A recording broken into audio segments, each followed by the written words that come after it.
Okay, actually, let's start this off by I'm still checking levels, but I want Paige to recount the last time she performed with you, Mateen, because it's very funny. Oh, okay. That's I would like to it's hear. it's crazy to think that was like a year and a half ago now. Like Oh, wow. that's how long it's been. It seems like it was yesterday, but I was talking to Armando about it the other day, and that was back when we were first talking about incorporating, and it's been like a year and a half since then. Wow. Oh man. Yeah.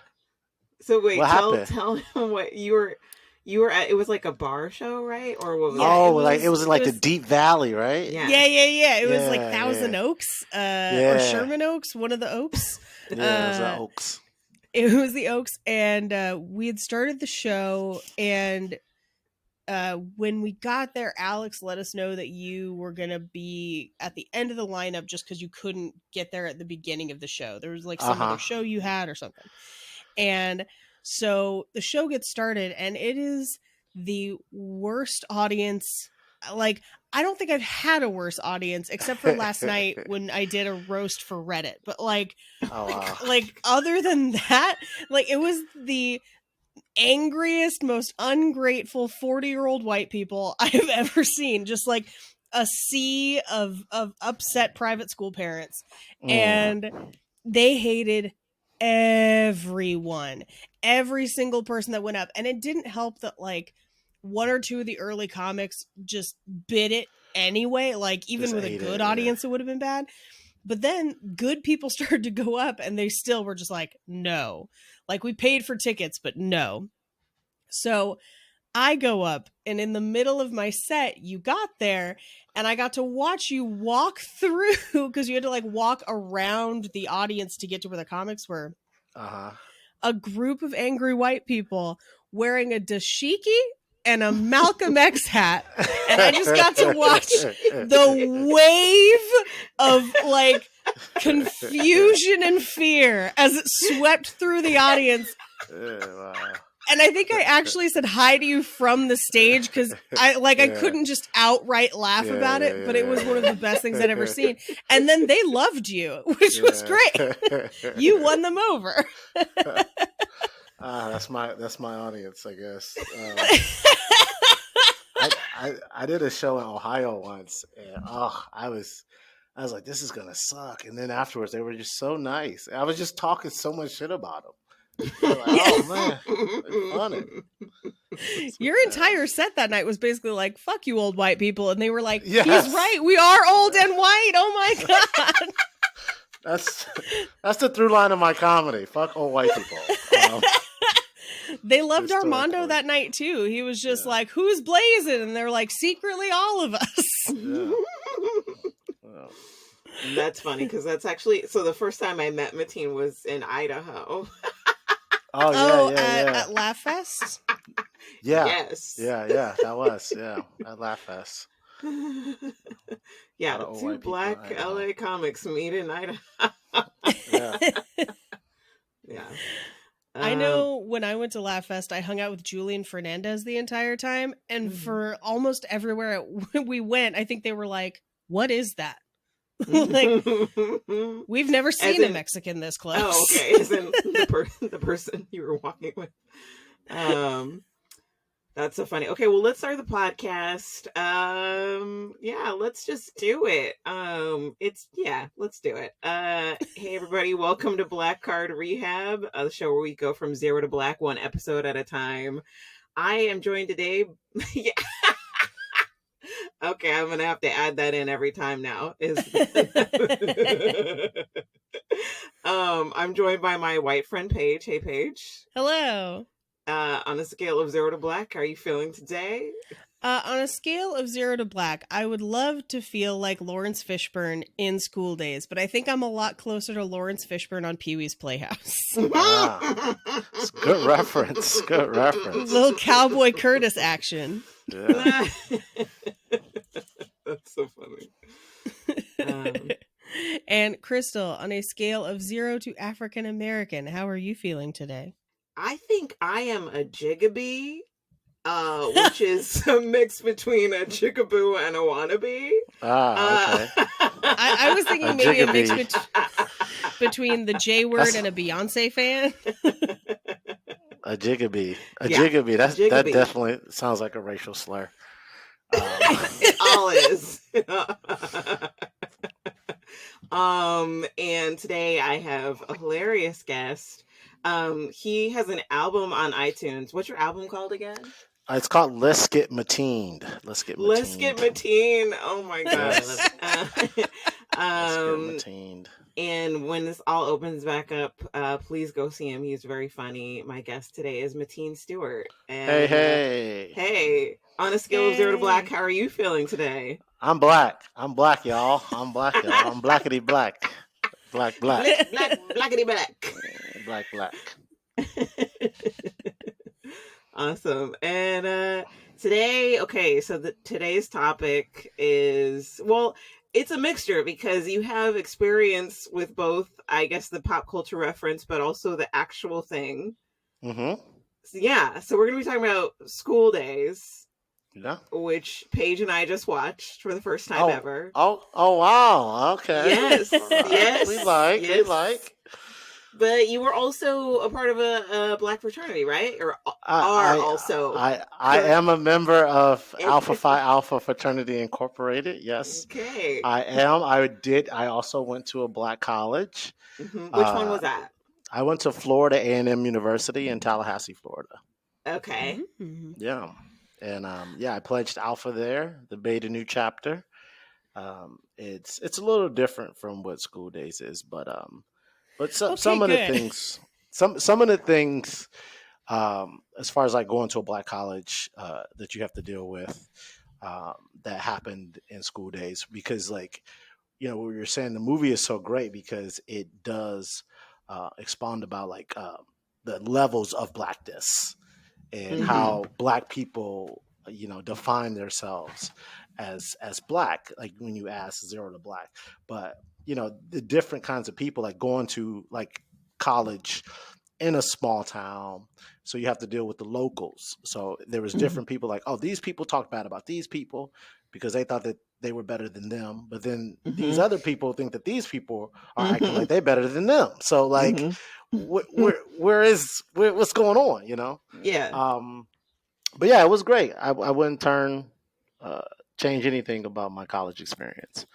So just to back up, so when you decided to pledge, was there any, like, did you have any family that had pledged? Like, yeah, so my dad is an Alpha. So growing up, it was around me. So he would always, he's big time, like wearing his nailya, we call it nailya, but paraphernalia, like. Oh, okay. I didn't even know that. Okay, you have to teach us all this. You call it nailya. Like, so your letters, when you wear them out, that's called nailya. So paraphernalia. Okay. And my dad would wear the hats and the shirts, and like I'll see him when he was with other brothers, and like they do their little handshake, and I was like, man, that's so cool. I want to do that. And then he would always, tell me like, oh yeah, this guy's a brother, this guy's a brother. So what really hit home for me is when I found out Martin Luther King was an Alpha as well. Okay. So I was born on Martin Luther King's birthday, and I went to Martin Luther King High School, and our colors are black and gold, which are the same colors of Alpha Phi Alpha Fraternity Incorporated. So, I was just like, this is meant to be. I have all these parallels with Dr. King. I have to join this fraternity and see what it's about. Did you feel like it was a calling? I did feel like it. Like I felt like I belonged. Like I felt like it was something that I knew that I wanted to do. And then once you get to campus, you see who's doing the most stuff as far as, Greeks on campus. And I think a lot of times when people think of fraternities, they have like this stereotype that they think about it, because the trope a lot of times in movies are like white fraternities and like drinking and like partying and like date rape and stuff, but it's not even stuff like that. Yeah, like rape. But I mean, you know what? I mean, like that's the thing. Like, oh, we're keggers, and we partied enough. But our fraternity, did have like tutor programs. We cleaned the campus every Saturday. They were doing, they were the leaders on campus. So like the SGA Mhm. presidents and like the Senate, they were all, uh, members of the organization. So I was like, these guys are pretty cool. And yeah, I did what I felt like I needed to do to get their interest to accept me as a member. Like what? Like what does that look like?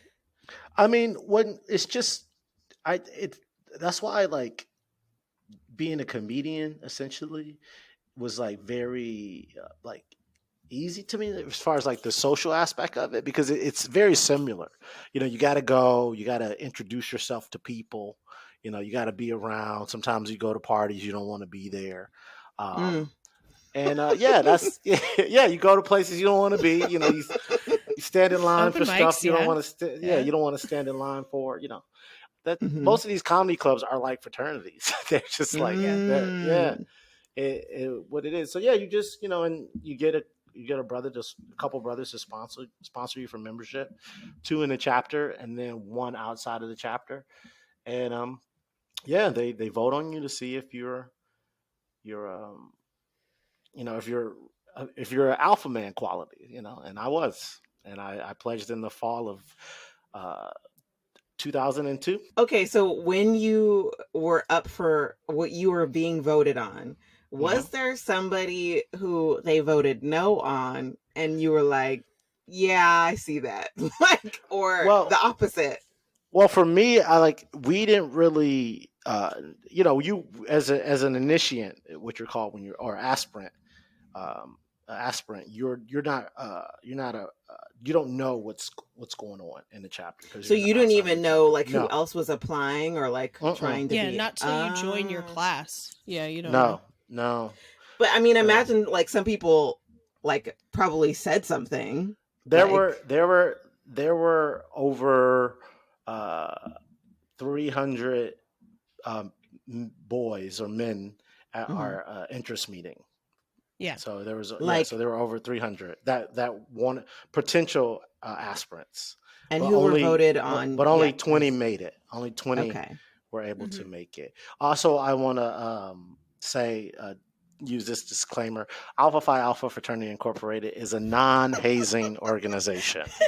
Yeah, this is something that as I was watching School Daze, because I was in a Panhellenic sorority in college and I was not hazed at all, and people always ask about it, and I'm like, no, it wasn't really a thing. And some chapters like legitimately are not hazing chapters. I dormed with a couple Alpha Kappa alphas and they didn't haze either. So yeah, And it's let a me lot ask more you movies. this page. When you joined your sorority, did you also feel like it was a calling? It was a thing that a girl that I was friends with in high school did when she went away to college, and she was like the only one who did it. And she loved it. And I was like, well, okay, maybe that'll be cool. And I got to college and within like a week was like not friends with people in my dorm. It just didn't super work out.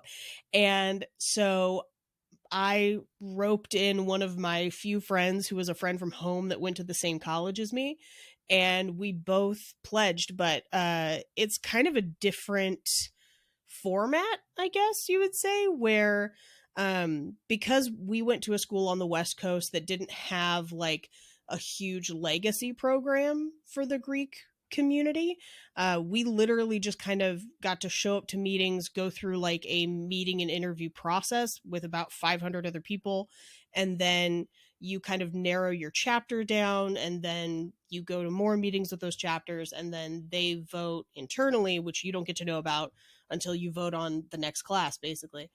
They vote internally, and then they extend you invitations to come join there as an initiate. So like you have like another 3 months before you're a full member.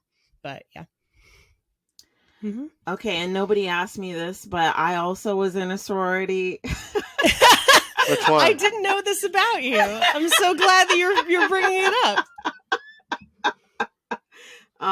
It was it's a local, it's like there's no chapter affiliation. There literally is only one of these, and it's at my small private liberal arts school. Oh, because you went to Occidental. Yes, I did. I went to Obama College. That's right. And- That's right. Yeah, and Obama the College. He went there. I know. Might as well That's just what I call rename it. I call it Obama College too. Yeah, so I went there, and the saying went that you date an alpha, marry a delta. So guess what? This bitch became a delta. Yes, I did. A delta, is it Delta Sigma Theta? Nah, that's what Oh. I'm saying. It's like not connected with any other college. It was Delta Omicron Tau, and it only exists at Obama College. Oh wow. See, Mhm. we Yeah. had tri-deltas on campus, and Delta, there Delta, was Delta. a saying, Delta, Delta, Delta, can I help you, help you, help it? And the saying was, if you can't get laid in Tijuana, try Delta. Because I went to school close enough to the border that people would like go to Mexico Oh my God. to party. So they say horrifying things about people sometimes. That doesn't really rhyme. Try it doesn't. Delta. It's just a mean thing to say. Yeah, Kind of 'cause they like had calling the That's gamma phi funny. betas the Okay, JAMA I get it. vibrators. Mhm. Yeah, we so I was fortunate enough to also go to a school that had another university there. Okay. I mean, in the city. So FAMU is the black college, and then FSU is the predominantly white college. So I was able to see some of the like how the white fraternities did things. Like they had like fraternity row where all the houses and things were. Like we had a house, but it was like a house that was passed down. Like one of the brothers' father had owned it, and like we had to keep it up. And like brothers didn't really live at our fraternity house, but we Oh, they didn't? no, it was like one dude or two dudes that would live there, and the rent was Okay. very cheap if you wanted to, but the house itself was not in good shape. So over the years, we've taken an initiative to renovate the house. So the house has been renovated over the last 10 years. Being in a position where you could see the white fraternities, like what did you think about them at the time, like in terms of experiencing them? Like did you ever go to their parties, or like they come to I went yours, I went to a couple parties. The general rule was like no kids from FSU came over to FAMU to do anything, but we would go to their parties. Like some of the black kids would come over Okay. to our side of town to party, but like none of the white kids came over. And there was a couple like clubs and stuff that was central to both that you would see FSU people. Okay. But no, they never really came to our parties. I mean, we went to a couple of their parties. I had some of my frat brothers that was interested in that lifestyle over there, so they went and. What do you mean by partied over there. lifestyle? Well,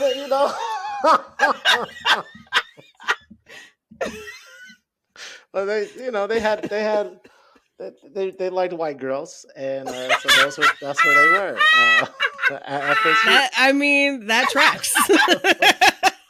We didn't have any at our school, so they went over there. There's plenty of white girls at FSU. These kids and their lifestyle choices. I mean, that's how it was for me back then. It was still very like taboo to me. Like, oh, okay. Like, I know it's crazy. I'm from Detroit, and then I went to a black college. Come on. That's so fun. Yeah. Okay, well, let's start talking about this movie. Okay. Yes, let's. 1988, Spike Lee. All right, so when's the last time you saw this movie? I watched it the other day. I did. I watched it. Oh, you the other did? day. Yeah. Okay. Yeah. How I many watched times it have you seen it? over 100? Probably more than Wow. that. Yeah. Mhm. The whole way through. Yeah. For me, like it was such a great movie just because of some of the things that I talked about before with like the levels of blackness and like how different. I'm sorry for those notifications. How different black people see each other and stuff like that. And it also like now being a graduate of a historically black college, it relates so much more. The pledging and stuff that happened in the movie. Now that the movie took place in 1988, so it wasn't until 1991 that hazing became illegal in the country. So all that stuff that happened in the movie that used to happen on campus, like publicly. like all that public humiliation, all that stuff used to happen publicly. Mm-hmm. And then 1991, they outlawed hazing. Mm-hmm. Now, when did you see this movie? Because we're around the same age, and like we were pretty young when this movie came out. Yeah, I saw it pretty early. Like my parents were very into Spike Lee, so Mm-hmm. Okay. like I saw it like maybe when I was like 8 or 9. Wow. Yeah. Of course, they cover my eyes up on the parts that needed to, but yeah. What parts? You mean? I guess the sex scenes. The sex scenes, yeah. The sex scenes. There was when they go to KFC, and they're like, "We don't want you to see this." That's not. Oh yeah, they want to see that. No, that's when Samuel L. Jackson comes in. I that's know the that's best. That was his first like big part. I think he was 37 at the time. So Yeah. there's still hope. Full disclosure: when they got to the KFC part, my boyfriend was here, and he was looking at it, and he was like, "Oh, yeah, I guess they didn't have Popeyes at the time." And I was like, "Wow, they did have Popeyes, buddy." But you eat KFC. They have. I remember as a kid being mad that they wasted all that food. I was like, these just gonna leave the food. Exactly. They can eat the food. They Just take it with you. go. Yeah. You can't take a chicken wing in the car. It's perfectly portable. Yeah, it's like the most portable food. Biscuits? You're not going to take the biscuits? Yeah.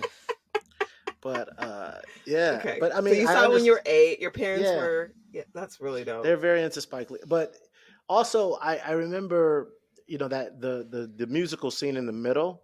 I think in middle school we went to go see a high school perform. And they did the Jigaboo scene, which is also wow. Yeah. They did the whole scene, like that's crazy. Good and Bad Hair.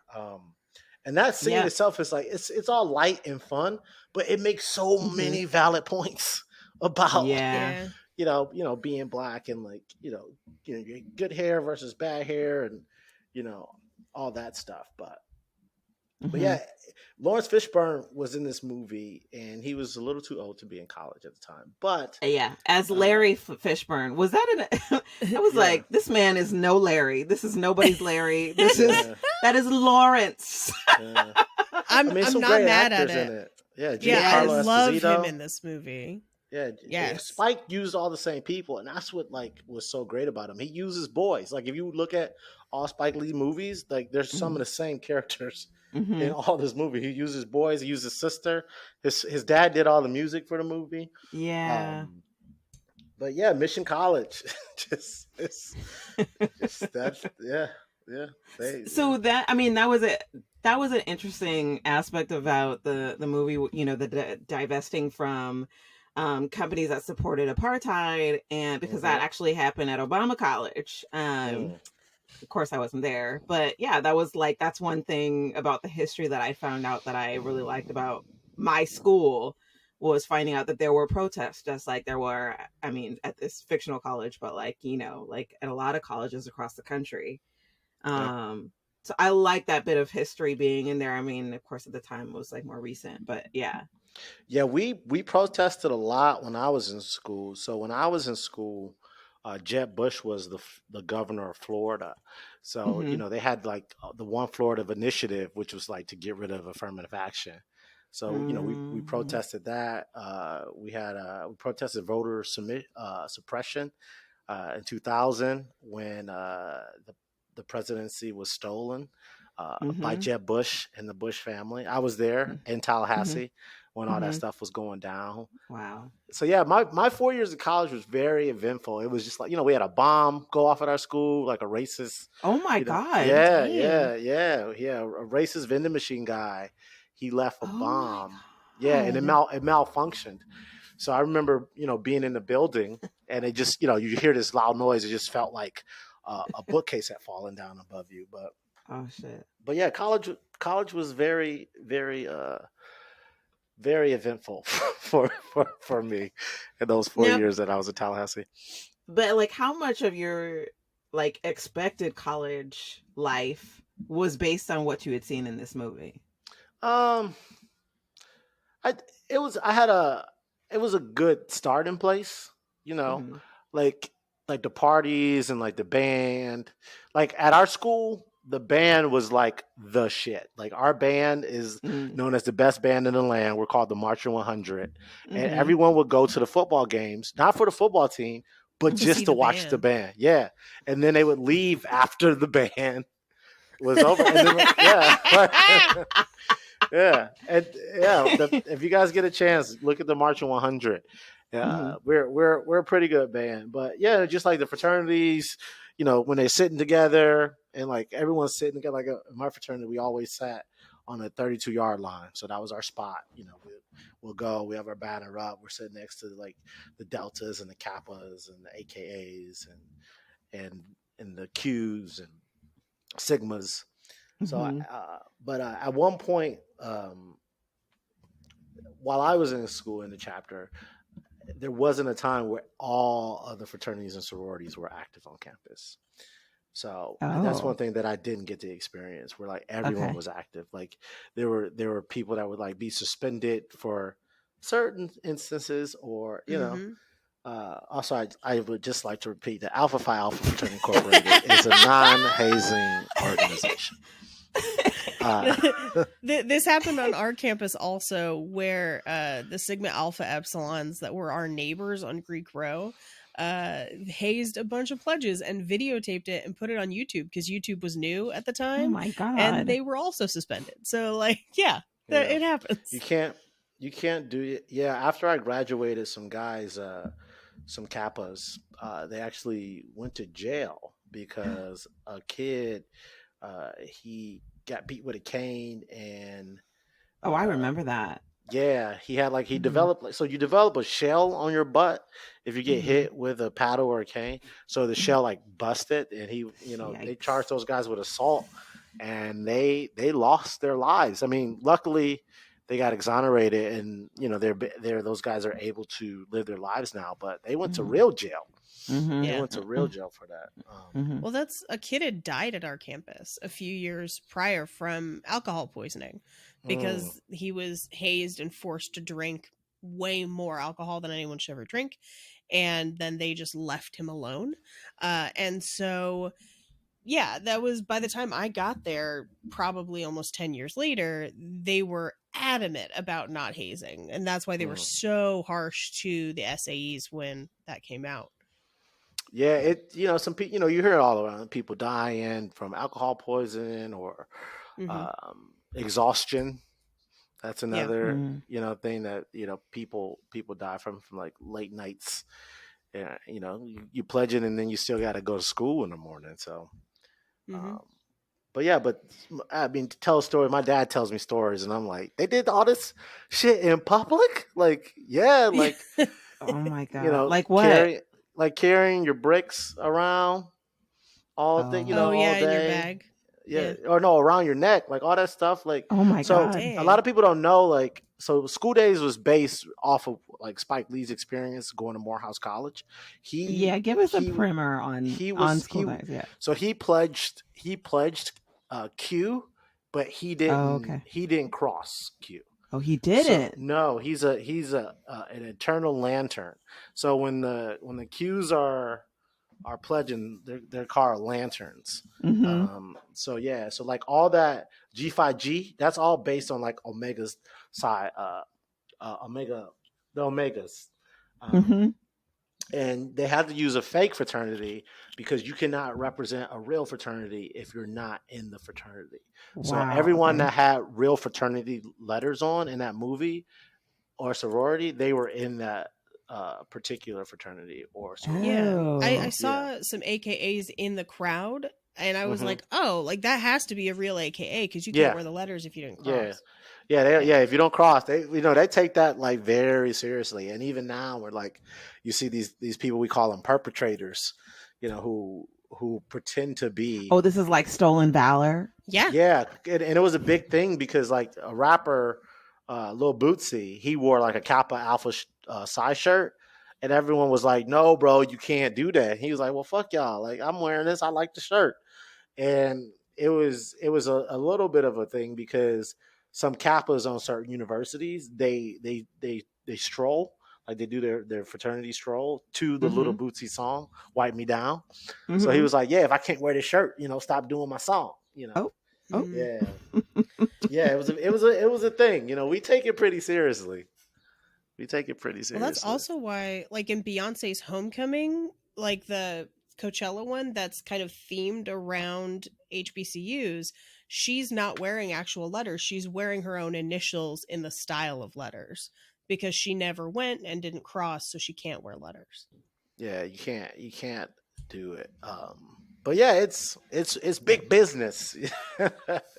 We take it very seriously. So that's why he had to create his own fraternity. But he took a lot of elements from being a Q pledge, like the whole dog thing. Those like Qs do that. Like Qs are the dogs. They wear collars around their necks and do all that foolishness. It's funny because I only know some of this stuff from. We actually so even though I was a part of a local it wasn't a national sorority, we did have Kappas on campus. Mm-hmm. And probably from that and probably movies and parties that I went to, I was exposed to some of this, but my boyfriend grew up in France, and so he doesn't have any touchstone for any of this stuff. So he's watching them in the collars and it's not phasing me, and he's laughing. He's like, "This is ridiculous." And I'm like, "No, this happens." I realized I actually had to like tell him like, no, this is real. Yeah. This part isn't fictionalized. Yeah. The step show, like that's like those the alphas in the step show. Mm-hmm. They're always so cool to me. Like that, the first when they open up the step show and those Mm-hmm. brothers are sitting there doing their thing, and we actually did that particular step at a step show as a tribute to School Days. Yeah. Oh, that's awesome. Ice baby, too cold. I noticed during the Gamma one where they have that moved where the guy kind of like rolls and they kind of hop so he can roll under them. Oh. The Kappa Sigmas did that during Songfest one year. And I was like, oh, I've seen this before. Like, I know exactly. Yeah. Yeah, it's a lot of like traditions with, stepping, and it goes back to like our ancestors in Africa, like, how they dance and move and stuff. So those traditions were brought over here and they continue to grow. Our fraternity was started in Ithaca, New York at Cornell University in 1906. And we were like the first intercollegiate Black fraternity ever. So like we take like pride in being the first, and we always call the other ones our babies. But then we get a lot of flack from like the other fraternities and sororities because they're like, oh yeah, well you guys started at a white school, and I was like, yeah, well, yeah, we did, because they wanted to be a part of what was going on, and they weren't allowed. So, well, and at one point there were only white schools. Like, yeah, that's the whole that's the thing. Like, that makes it even harder that they were every other where they weren't welcome. Yeah, and every other one, like the Qs, Sigmas. I think everyone else was started at Howard University, and then Kappa Alpha Psi was started at Indiana University. So I'm gonna give you guys some history here. Oh yeah, please do. So our fraternity, Alpha Phi Alpha Fraternity Incorporated, was started at Cornell University in 1906. And then a few years later, the Beta chapter. So we went from Cornell, and then they started another chapter at Howard University. So the Beta chapter is Howard University. So that was the second university. And they had a thing where they would go by and they would like pick whoever was going to be on the line to be pledged to become a member. And so what happened was all the guys that didn't make it, they went and started their own fraternity. So they started Omega Psi Phi, the Qs. So all the Qs, they're just alpha rejects. Oh, that's horrible. So those guys that didn't get in, they started their own frat. which became the Omegas, and then the Kappas was in 1911, and I think Indiana University was supposed to be the Kappa chapter of Alpha Phi Alpha Fraternity Incorporated, but there was a huge snowstorm and they couldn't get there to do what they needed to do. So those guys just started their own fraternity. And oh my God. Yeah. So this is why, you know, people call us pompous. We're known as like the nerds, the brainiacs, the arrogant ones. There's a lot of stereotypes that go into being in these particular Black fraternities, which I feel like as if it's a stereotype and you go into that knowing that there's a stereotype, you psychologically perpetuate that because like, oh, I'm supposed to be this because this is what we're supposed to do. Right. So, you know, you see the Qs, you know, being nasty and, you know, sticking their tongues out and being naked all the time. And, you know, the Kappas have a thing. The Qs of, are the Bobby Browns. Yeah. Yeah. The new edition. Then you have the Kappas are the pretty ones. Yes. And like, you're like, ooh, they looking in mirrors and taking cameras and shimmying and shit. And then, you know, alphas, we have, you know, the stereotype of being like the nerdy ones, you know, with scholars. And then you have the sigmas where no one really cares about them. And that's horrible. So we talk so much shit about the sigmas. And then there's another Black fraternity called the Iotas. And they don't get a lot of respect because they started in 1963. So, and their mascot is a centaur. That seems like I would go with the nerds, but you know. But they don't get a lot of respect. But there's some Iotas out there, but not a lot. So beyond the song, what is it called? The Good and Bad Hair song. What are your favorite parts of this movie?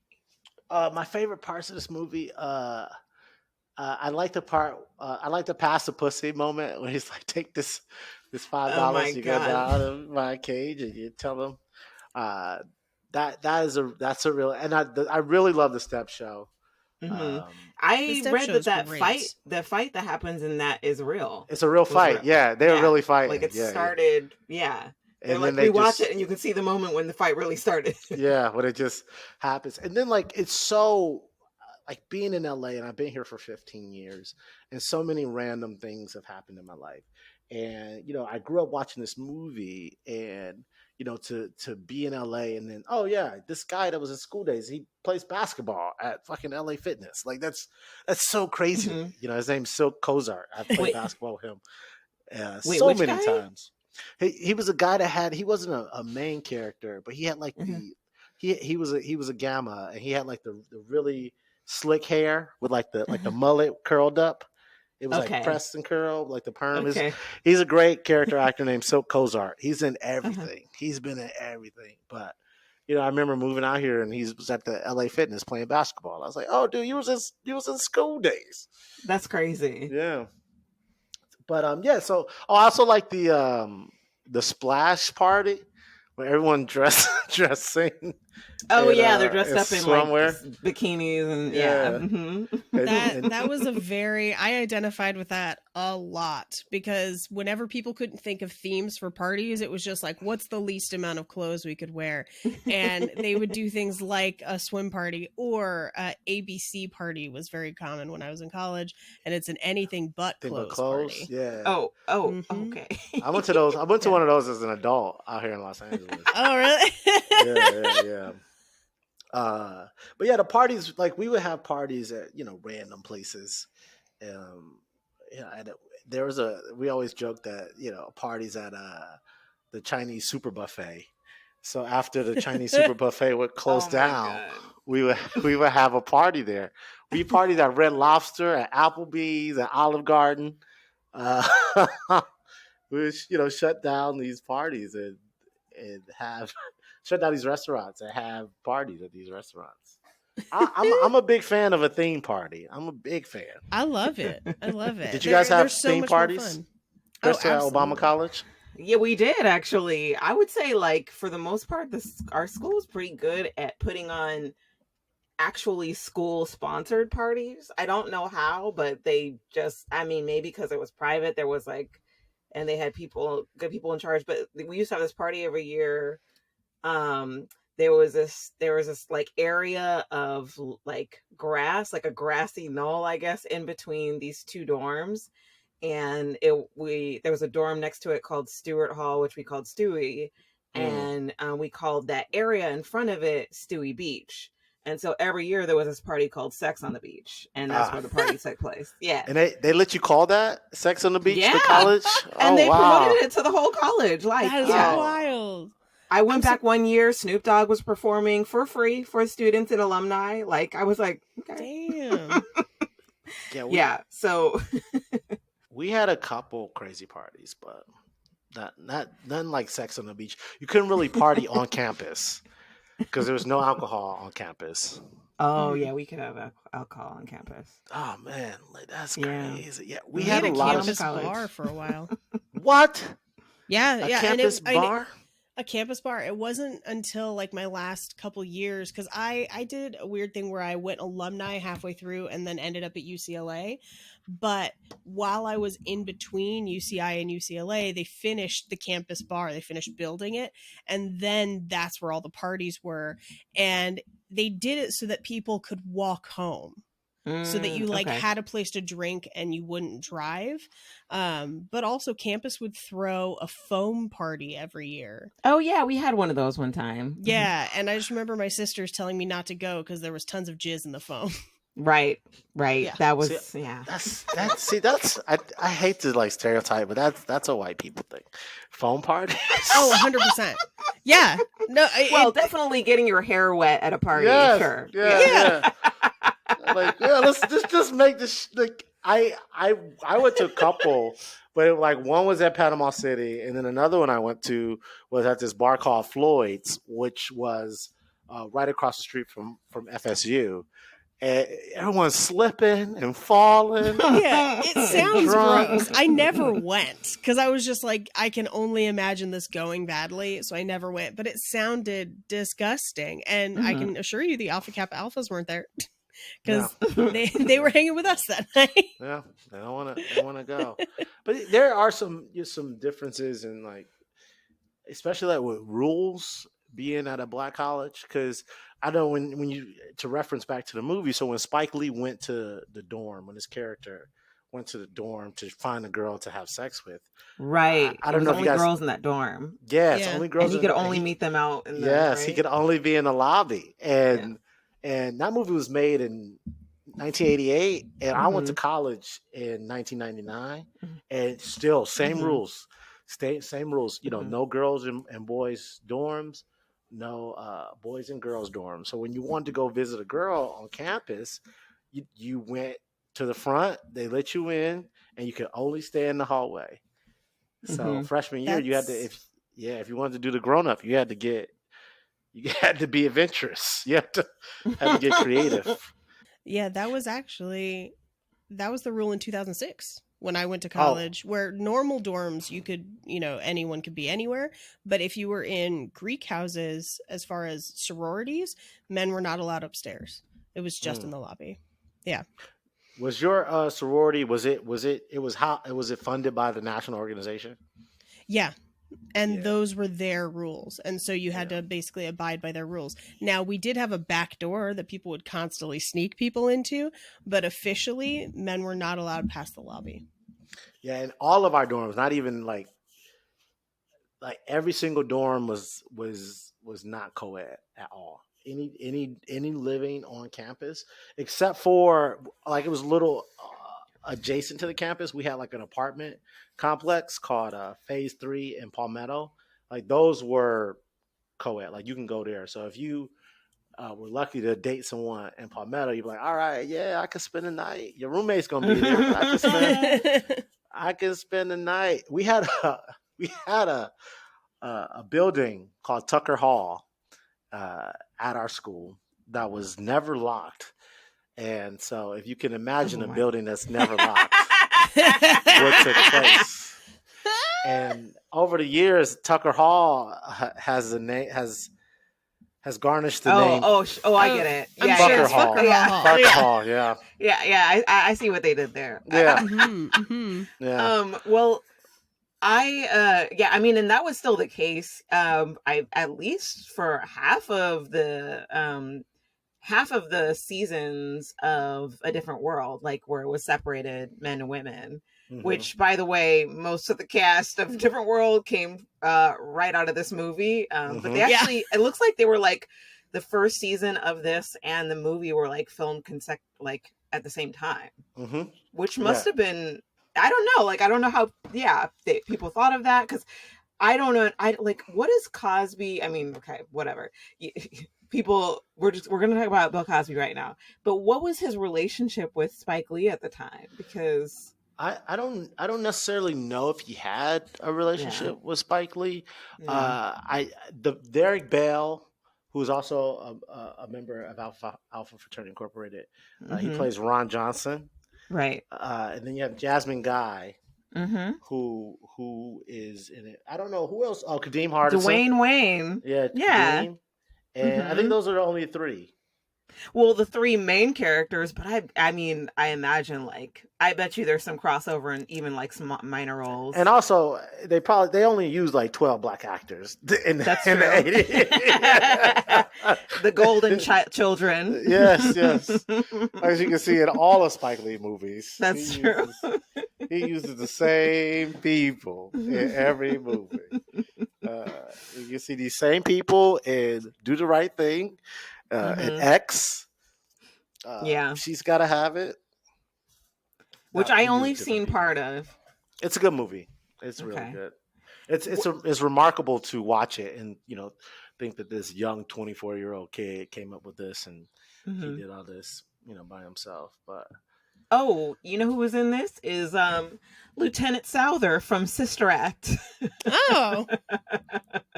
Remember the guy that like decides to put her in the nunnery? Yes. He's the football player. He's Lawrence Fishburne's. Yeah. Okay. Yeah. He's also Yeah. Radio Raheem. Who's that? Radio Raheem from Do the Right Thing. Oh, okay. Yeah. That's right. He was in that movie. Yeah, he died. What? Bill Nunn is his name. Oh my God, I didn't know he died. That's so sad. Yeah, let's see. Yeah. Debbie Allen is briefly in this movie in one scene. She was a choreographer. So she's not credited as a choreographer though. Is this she? other guy is, and I assumed that it was her, but she's not credited. Was around. Maybe she was just around. Yeah. I mean, it could be that she maybe didn't want to be credited or didn't want to cause the movie budget to go up. I don't know. Yeah, it could be like Wesley Snipes in Waiting to Exhale, where it was like a favor. Yeah, maybe. Oh, he wasn't credited in that movie? He's not. He's uncredited. He's not. Even though he has like this huge long scene. Yeah. Oh, wow. But it was a decision that was made so that it didn't, I guess, force the studio to have to pay him more. Oh, okay.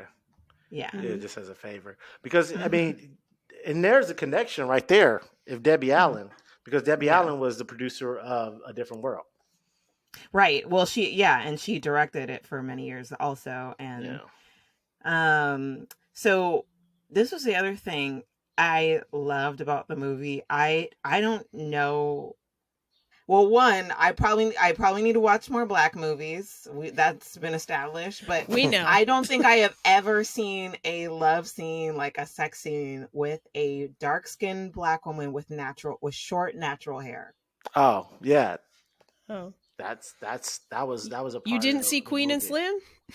No, I didn't. Yeah.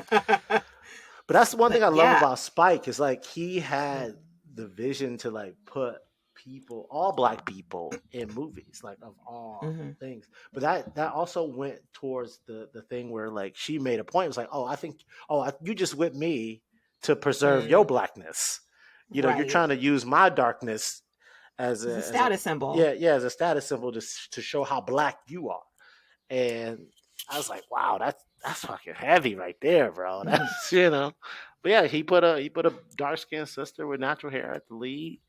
And they had a sex scene. And did you guys see Full Frontal from Lawrence? He had his He had his thing out. Yes. Yeah. I was like, oh my God, I want to be that towel. Like, Yeah, so He jealous looks of that great. towel. He looks amazing in this movie. Whole world out. He was like, "Hey, there you go." And he's like, "I'm gonna cut that out." Yeah, no, keep that in.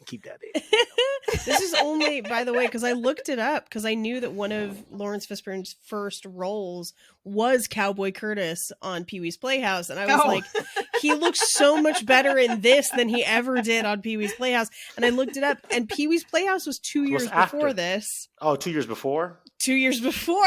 Okay. So I don't know if he just changed hairstyles and then came back, because at one point he does leave Pee-wee's Playhouse. But this is after, which is wild, because it looks like it should be the other way around. And then he did Boys in the Hood, and I didn't realize that Cuba Gooding Jr. was as old as he is, because Cuba Gooding Jr. is only 6 years younger than Lawrence Fishburne, and Lawrence Fishburne played his dad. That's crazy. And Boys in the Hood, yeah. Somebody took the wrong pill. Yeah, exactly. We're just doing all Lawrence Fishburne references. One thing I did when there was one part of the movie where the sex scene with Tisha Campbell and Giancarlo. Oh my God, I was so disgusted. When she is licking the part in his hair, I was like, did she get extra for swallowing all that soul glow? Yeah. Because she's got a mouthful of Murray's. Gross. And then the licking of the brand. The licking the brand. God, it was. I literally was like, "This is disgusting." Yeah, that was always weird to me. Like, this bitch is licking his part. Like, what the hell is going on here? We into part licking now? Yeah, I'm like, whose fetish is that? Yeah, nobody. It's nobody. No. Yeah, it was a very Spike Lee movie. Just the way it was shot, the different cuts, how music was such a impactful part of it. Because like, if you watch it and you listen to what's going on, it has a musical feel, like it's a musical. Right. But they don't do any but they break out and sing this song. But out of nowhere, which is like so Spike Lee, because he did that in his first movie, and She's Gotta Have It. There's a scene in the middle of it where it's just, where does this music come from? But he wants music to be prominent in his movies. Paige studied film. Yes, that is my useless degree. Yes. Oh, I have a theater degree. I'm right there with you. My younger sister has a theater degree, except she just bought her second house. So one of us did it better than the other, apparently. I mean, Paige, what were the moments? Yeah, what were your thoughts on this movie? It was interesting to me how it seemed to, even though it had a lot of differences, it definitely reminded me of like other 80s frat comedies.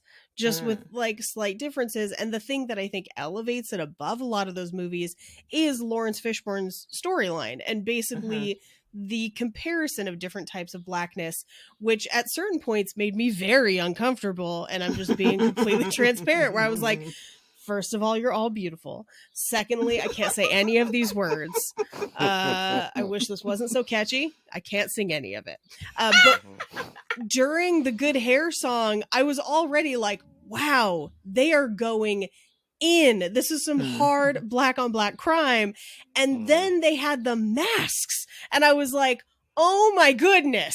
Like, this is wild. And I don't know if this was part of your experience, Mateen, in college, if there really kind of was still that divide between what I would essentially say are lighter skin versus darker skin, because they really kind of paint it that way in this movie, and kind of gave the lighter skinned girls a little bit more of like a Eurocentric look, where they did have the relaxed hair and they kind of dressed differently, kind of as a stark contrast to the girls that had the natural hair and were kind of more, I would say, stereotypically black. Like, they were black. There was no question and there was no kind of white passingness about them. Yeah, that, like I said, that is a very big point of the movie, and that all comes from like years and years of divide and conquer, and even going to school. When I went to school, there was still some of that there. You have what they used to have the brown bag paper bag test for Yeah, did you guys AKAs. have Jack and Jill's at your school too? We didn't have Jack and Probably. Jill, but we had Jack and Jill in Detroit, and that was Mhm. like a very affluent Black Americans. But You had this, like, yeah, they do the brown upstanding- paper bag test for sure. Mhm. And Yeah. I mean, and that's prevalent still today, where you don't really see a lot of dark skinned Black people represented in ways of like beauty and like all this other things as light skin, long hair. And I saw it in the casting the other day. It was like no short haired people, Yeah. people. We want hair to. It's like no short hair people, and you have to have a C cup. That was on a casting for like. I was like, Yeah. I was like, Damn. it's just Which- ridiculous. It's crazy because now I'm picturing a short-haired woman with a C cup or lower, and I'm like, gorgeous. Lupita Nyong'o, killing it. These Yeah. people don't know what they're missing. Yeah. Yeah, and it's just like self hate, and that's Yeah. what the when he said wake up at that moment at the end when he's yelling at everyone to wake up, because in actuality we're all Black.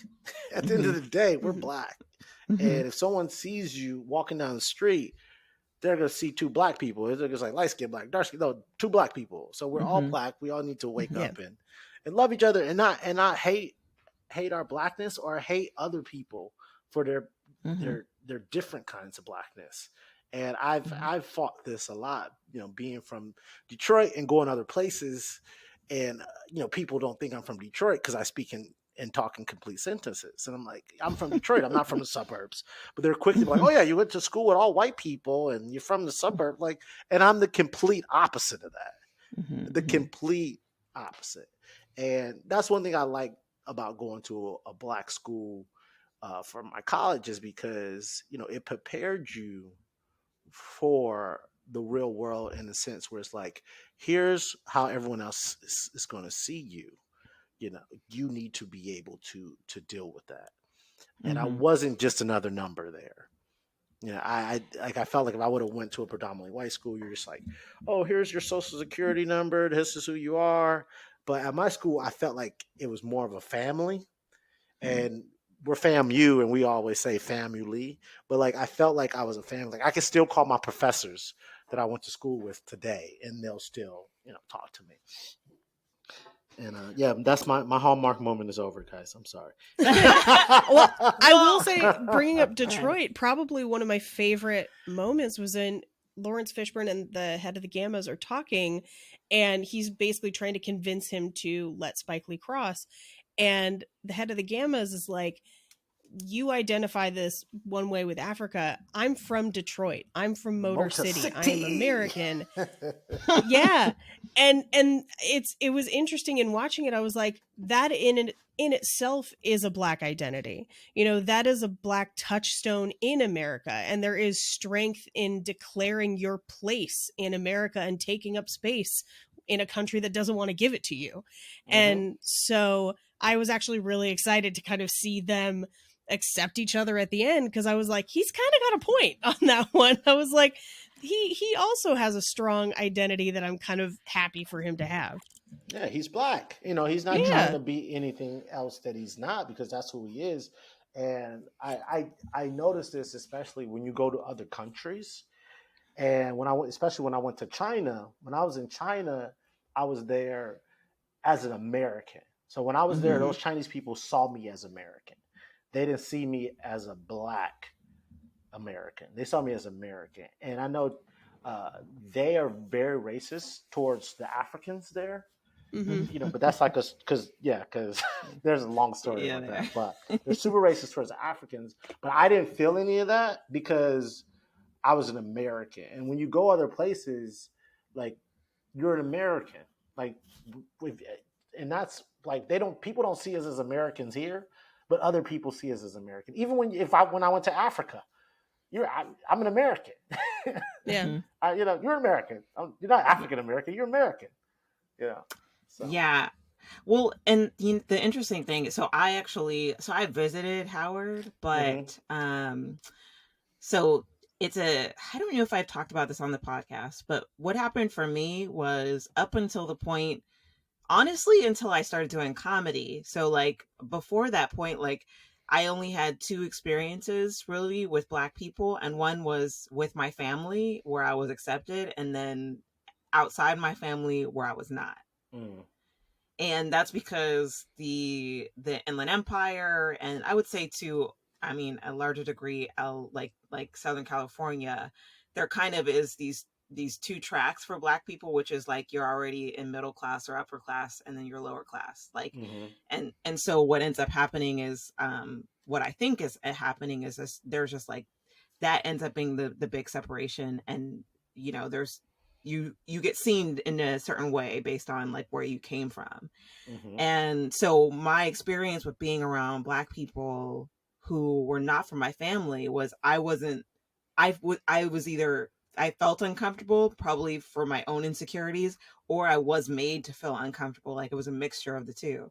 And so I thought if I went to college, like at a Black school, like I would feel more of that. And I was actually in tears when I was reading Between the World and Me, because I realized that wouldn't have been the case. And I turned down that opportunity that could have helped me like really embrace even more of my Blackness and see myself as like, and so it's weird because actually like, you, Mateen, are one of the people that I feel in and among the Black comedians in LA, where I started to feel like, oh, I'm just another version of Black. And I've always known that to be true internally, but I've never experienced that level of acceptance among other Black people where they're just like, it's not like, oh, she's to this, she's to that. It's like, no, she's just another. Yeah. And yes, she does get to come to this thing. We're not going to not invite her to X, Y, and Z, that sort of thing. Yeah, but I have experienced that. So, Yeah. And I feel like I have a friend that he had the same kind of thing where his whole thing was like, he was always the only Black person wherever he grew up. So he was like, I've always been the only Black person. And then when I'm around other Black people, I don't feel like I'm Black enough. But that's at like a smaller scale for him. So he was like, you know what? I'm going to go to a Black college so I can experience the Black experience where you have different kinds of Black people. And essentially, like you said, like when you go to that school, not only are there different kinds of Black people, but there's other Black people that have experienced the same thing that you've experienced. Right. So in actuality, you form a bigger bond with those people because there's other people like you. So when I was in college, and the difference isn't a threat. Yeah, it's not a threat. You embrace it. So like when I was in college, I had my group of my group of friends that, we all went there, and it was like me from Detroit, a guy from Miami. I didn't even know there were Black people in Miami until I got to college. I did. I was like, it's all Cubans, and I did, and I was like, really? There's Black people from Miami? Yeah, that's where city girls are from. Yeah, exactly. Uncle Luke. It's like, there's other Black people, but there were so many different from all around the country, all around the world. I met Black people from LA. Yeah, Black people from Vegas, Black people from New York and New Jersey, and it was just a very good experience. And I just remember my mother went to Howard University, and she told me, she was like, you could go to any school that you want to go to, but I'm not paying for it unless you go to a Black school. And I was like, okay, I guess I'm going to a Black school. But I always wanted, after that, I was like, I want to go. And she always told me how much fun she had, how it was the best time of her life. And I had the best time of my life going to FAMU. And like, I wouldn't change a thing about it. And, I still go down there for homecoming, and I still have this bond with my fraternity brothers, and we have these moments that we'll never be able to I wouldn't ever be able to share with anybody else because it's very a unique experience. But um, and also pledging the fraternity is like, oh yeah, this guy knows the stuff that I know, and you build this bond. A lot of people are like, oh, I'm not paying for friends, and like I'm like, but it's not that. It's a brotherhood. It's something that I felt that I wanted to experience, and I'm glad I was able to do that in college and still participate. Yeah, I'd do it again in a second, personally. Yeah. Gamma, Well, gamma, gamma.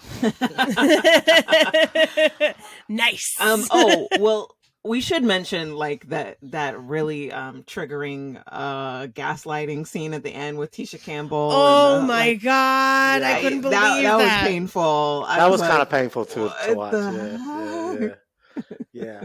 But she wanted to prove that she loved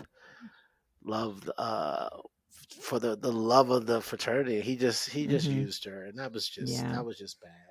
Mm-hmm. But I think that they had that scene in the movie because it has happened, Mm-hmm. and it has happened, and I was like, ugh, it was gross. I mean, I remember as a kid thinking like, oh my gosh, he did what? Ugh, oh Yeah. no, he just manipulated her so Yeah. badly.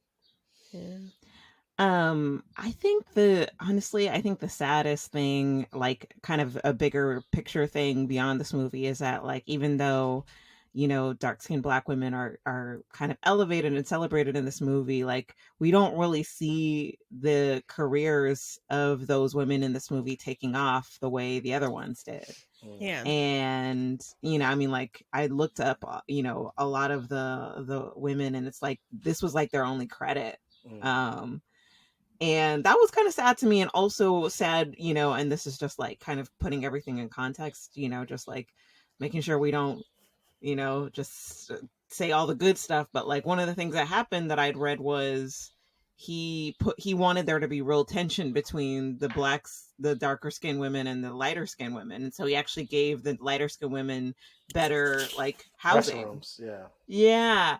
And I was like, you don't think it was, I mean, it's already there full, like, like you didn't have to do all that. Like, it's just some weird, like, fucked up, like director shit that seems to, directors seem, I just don't like that tactic when they feel like they have to, like, get in the mind. It's very Alfred Hitchcock and very he psyched them. Yeah. Yeah.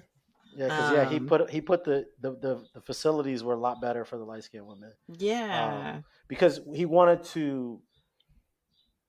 for them to hate each other more, And right. If you would have did the reverse, the effect wouldn't have been as extreme as if the way that he did it. But but yeah, like you look at Tisha Campbell, her career, she's done so much. Yeah, and she's so incredible. Much. I'm not, she's an amazing singer. Apparently, she took this role out of, it's Vanessa Williams' Leftovers. Yep. Really? Yeah. It's supposed to be Vanessa Interesting. Williams. But yeah, so that's... She was a Little Shop of Horror too. Yep, Little Shop of Horrors. And Tashina Arnold was in that. And Tashina Yeah. Arnold was in that. Mm-hmm. And to see them, Martin. Yeah, Martin. And then together. My Wife and Kids. Yeah, she's had a crazy career. Yeah. Apparently she's still singing. I mean, I don't know right now, but I heard she's like singing live in some like, underground clubs. Well, she had a club called the Zen Lounge. Her and her husband owned it. Mm-hmm. And I did a horrible comedy show there. Oh yeah, I was gonna say, didn't there used to be comedy at the Zen Lounge? I've done it. Oh my god, oof, that was a tough crowd. Yeah, tough crowd. Was it a Hollywood crowd? Because it was Hollywood. It was like older Black people. Oh no. Yeah, those are always the tough. They're not listening. People not listening to comedy. Exactly. They come in there to hang out, and it's like, why is motherfucker talking on stage? Yeah. It's like, yeah. You literally have to scold them into listening to you. Mm-hmm. And then they were trying to get me. It was like, hey man, these comics ain't buying drinks. I was like, they not gonna buy drinks. Like, what the fuck you guys are giving away? Like, it was It was like if you're doing this because you think comedians gonna help you, buy drinks at your bar. I don't think this is gonna be a good. I don't think you understand comedians. They have a Yeah. 6-pack in the car that they've been pre-gaming on. This is not gonna work out for us, but I'm glad you guys enjoyed Yeah. the movie at least. Well, yeah, let's give our review. I'm gonna give 2 reviews for this movie, and usually we do it out of 5 hair picks. So I'm gonna give this movie 2 reviews. I'm gonna give it, my first review is for like enjoyability and like covering blackness. I'm gonna give it 5 out of 5 hair picks. Agreed. In terms of like my enjoyment, like I just felt like it's clear that this is one of his earlier movies, and in some ways it felt like it's like a series of essays, which is a thing that Spike Lee tends to do a lot. It's like it's connected, but it also can be separate, and I felt like the best version of that, and like I think even it's like I just love Crooklyn so much. Crooklyn is such a good movie, and I feel like Crooklyn to me hits the nail on the head in terms of what he's really good at doing and showing different vignettes of the Black experience and of a localized Black experience. Like some of these scenes in School Days were like way too long. I was like, like we didn't need the whole song. Like the Jigaboo song, like that one, that was fine. That one moved the whole time for me. But like the whole song that Tisha sang, I was like, yeah, bitch, like I think we get it. I don't wanna be alone tonight. But yeah, so in terms of like, yeah, I want to give it 3 out of 5 hair picks for, in terms of like my, like where Spike Lee's craft has come from that point. What about you, Paige? I definitely, this is probably one of the most enjoyable movies we've watched so far as like the movies we watched on the show. So I think 5 out of 5 hair picks is definitely deserved. I do prefer a few other Spike Lee movies over this, but this is still pretty fun. I still enjoyed watching it. I love the Step Show. I love it's a little lighter than a lot of Spike Lee's movies, so I feel like it's pretty fun to watch, but you still get a lot of the actual meat of the socioeconomic themes that he is trying to talk about. And Mateen? For me, on a blackness scale, it's a 5 out of 5.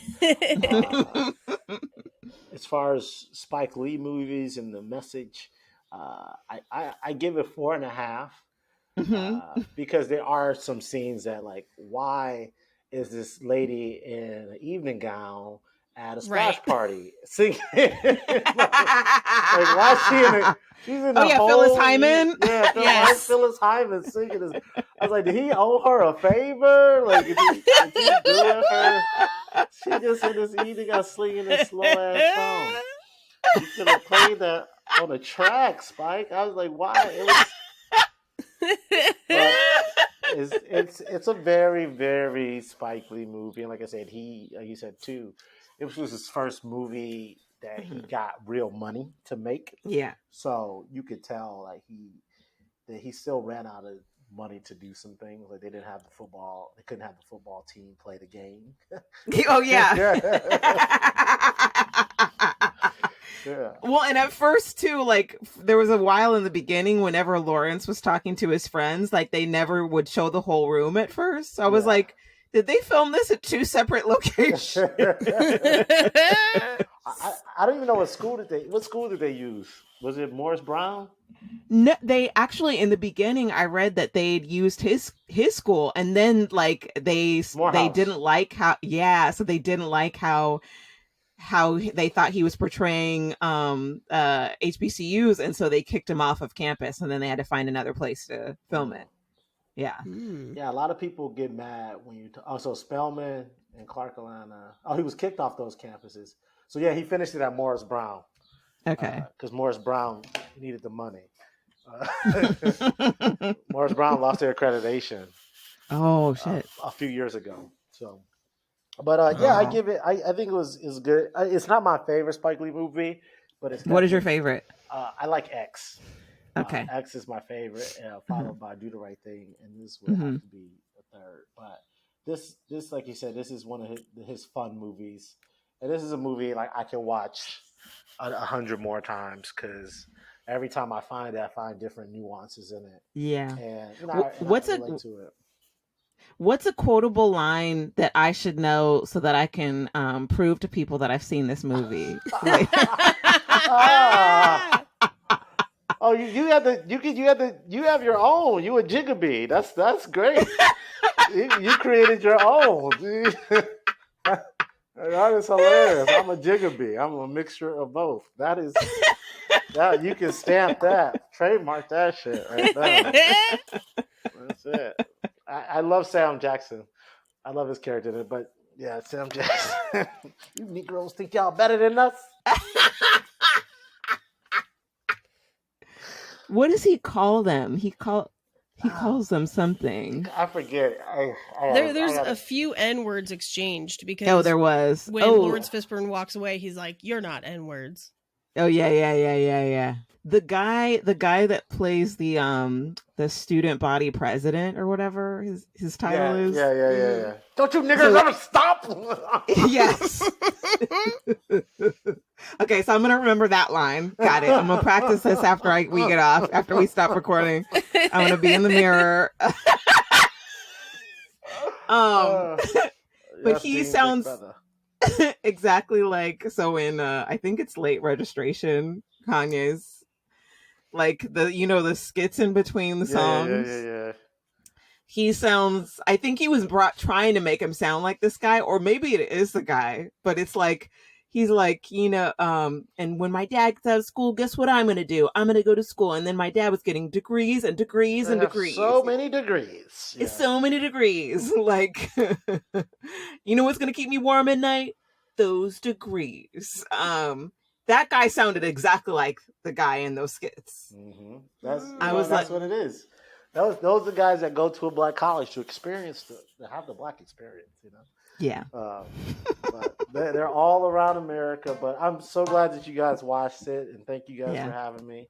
Yeah, thanks for being on the podcast. Yeah. And you guys check him out. Where can people find you? You can find me on Instagram at Mateen Stewart. That's MATEEN STEWART, and Facebook at Mateen Stewart. And yeah, everywhere at Mateen Stewart. I'm easy to find. Okay, great. Unique name, unique performer. You guys, thank you so much for listening, and we'll be black next time. Yes. I like that.